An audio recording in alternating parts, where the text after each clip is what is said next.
अंत भला तो सब भला। रोली की शादी उसके माँ बाप एक आलसी लड़के से करा देते हैं। चलो, रोली की शादी हुई और हमने गंगा नहाई। और क्या, बेटियां तो होती ही हैं बोझ। हाँ, पर अब क्या चिंता, उतार तो दिया बोझ तुमने, अब वो लोग समझे। ससुराल में रोली का पति कहता है, देखो, मैं कोई काम नहीं करता, ये बात तुम्हारे मम्मी पापा को बता दी थी मैंने। अब जो किराया आता है दुकान का, उसी से घर का गुजारा करना है। कभी भूल से भी कोशिश ना करना किसी चीज की डिमांड की। क्या मम्मी पापा को पता था कि आप कोई काम नहीं करते? और क्या, बड़ा अच्छे से पता था। उन लोगों को तो तुम बोझ लगती थी, बोल रहे थे कि बस शादी कर लो और कोई मतलब नहीं है। रोली को ये सुनकर बहुत गुस्सा आता है, लेकिन करती भी तो क्या, क्योंकि वो जानती थी कि उसके माता पिता ऐसे ही हैं। जैसे तैसे रोली दिन काट रही थी। रोली को एक प्यारी सी बेटी होती है। धीरे धीरे वो बड़ी होती है और उसके साथ उसकी जरूरतें भी बढ़ती जाती है। सुनिए जी, अब तो सिमी बड़ी हो रही है, उसका स्कूल में दाखिला कराना है। मैंने अब तक तो जैसे तैसे समय काट लिया, लेकिन मैं बच्ची की परवरिश में कोई कमी नहीं रखूंगी। अरे क्या है यार, तो लगता है कोई ना कोई काम ढूंढना ही पड़ेगा। अब पति रोज काम की तलाश में जाता और बिना किसी काम के वापस आ जाता। रोली समझ जाती है कि पति के अंदर अब काम करने की क्षमता नहीं है। वो बेटी को उच्च शिक्षा देने के लिए कुछ करना चाहती थी, लेकिन करती तो क्या करती। एक दिन रोली की सहेली कहती है, रोली, मेरी कोई औलाद नहीं है। अगर तू मेरी औलाद को जन्म दे तो मैं तुझे तेरे मुंह मांगे पैसे दूंगी। अरे, तेरी औलाद को मैं कैसे जन्म दे सकती हूँ?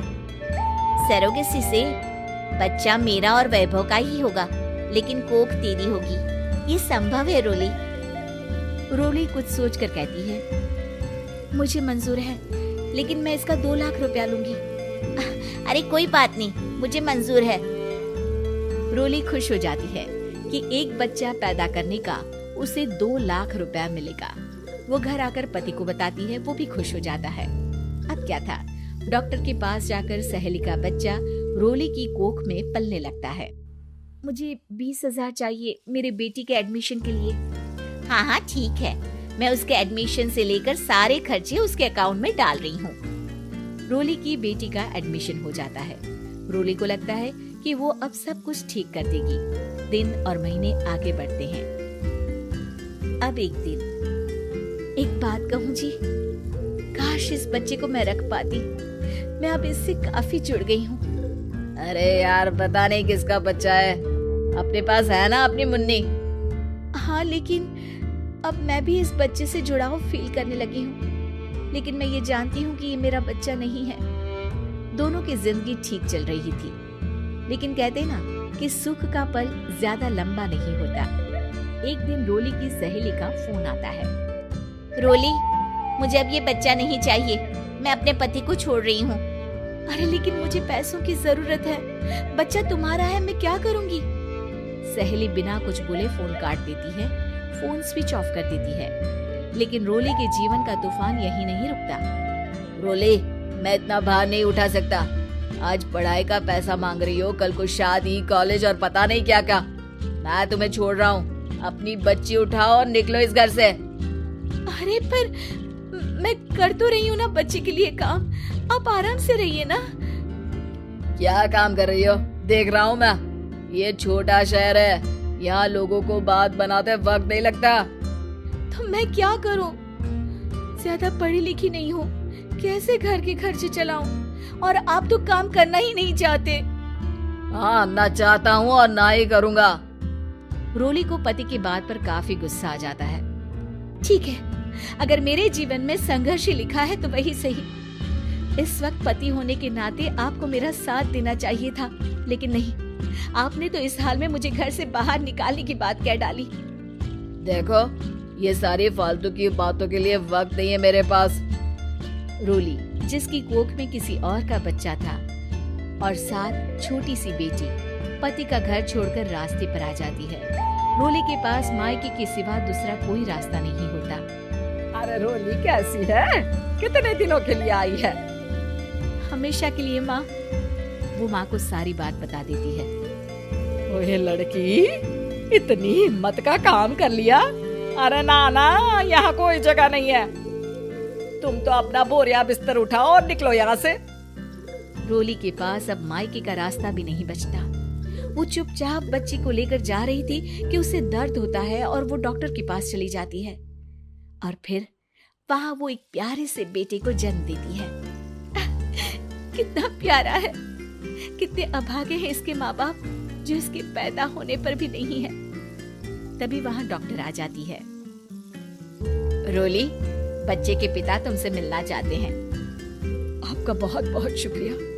मैं इस बच्चे को पालूंगा, भले ही इसकी माँ ने इसे छोड़ दिया हो, पर मैं अपनी जिम्मेदारी निभाऊंगा।